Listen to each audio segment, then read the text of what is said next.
Hey guys, in this video, I'm going to show you an unboxing of a duffel bag.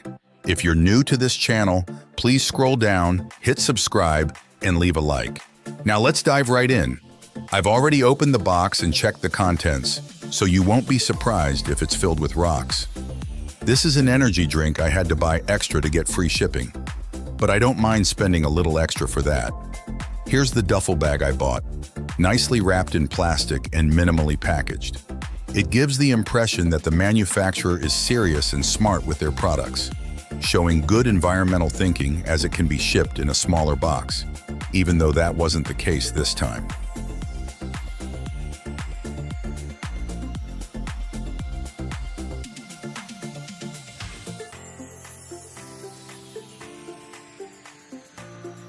Finally, the plastic is off.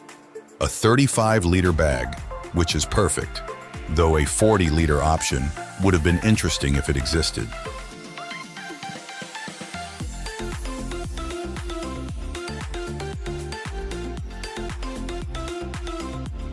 This tag is blank but stylish, and the green one has some advertising and numbers on it. Now let's open it up and take a look. Even though this small storage bag for the bag is unnecessary, I kind of like it. Nicely folded. I wonder if it was done by a person or a machine.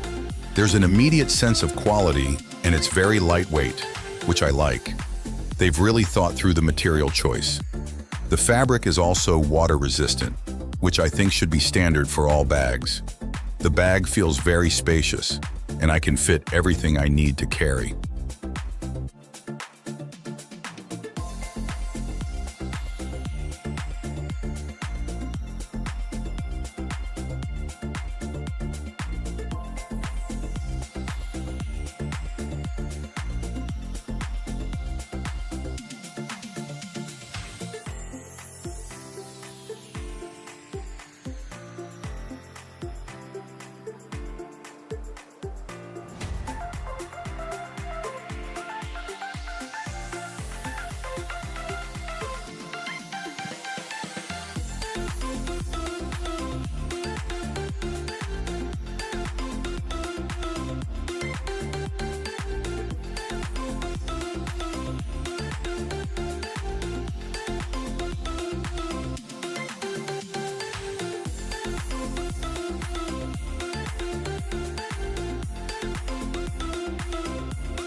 On the side of the bag, there's a large compartment that I plan to use for shoes.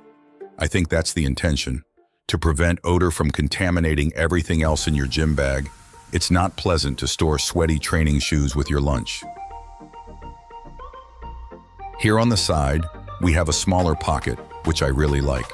I'll keep my keys and wallet here, and for those who want to use the bag for travel, you can store your passport here, along with other small, important items.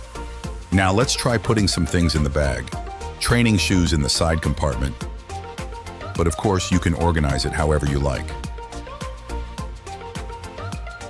Training pants and shirt, then 2 lunch boxes. And why not a 20-kilo car jack in case you get a flat tire on the highway and need to change it? There are bomb holes everywhere on the roads in Sweden, so it's an advantage if you're good at driving slalom with your car between them. But if you happen to drive into a pothole, you have what you need to fix it.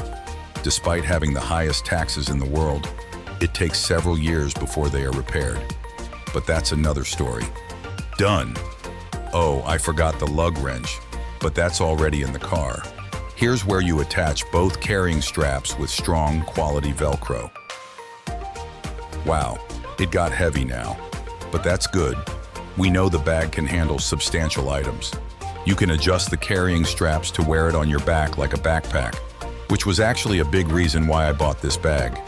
This is perfect if you want to cycle with the bag, as it sits securely on your back compared to the traditional gym bag, with only one strap that swings around, gets caught on things, and falls off. You can fasten them here for even better stability, which is nice if you're walking longer distances with the bag. This isn't a problem since it's water resistant, and the zippers are hidden to keep water out, as you can see here.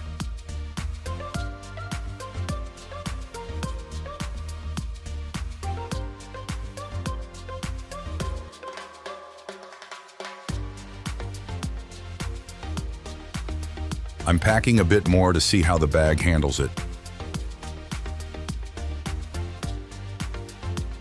Water, and an extra pair of shoes. I wanted to fit workout clothes, a work laptop, and a lunchbox, all in one bag to take to work. Previously, I had a separate laptop bag and another backpack. Plus, I had to carry the lunchbox in one hand and a jacket in the other. It was driving me crazy, but now everything fits, so I'm thrilled. The bag isn't too big to fit in the gym's small lockers either, which is another plus. With a larger bag, there's a risk it won't fit in the gym locker. If you found this video useful, please scroll down and leave a like. Thank you for watching.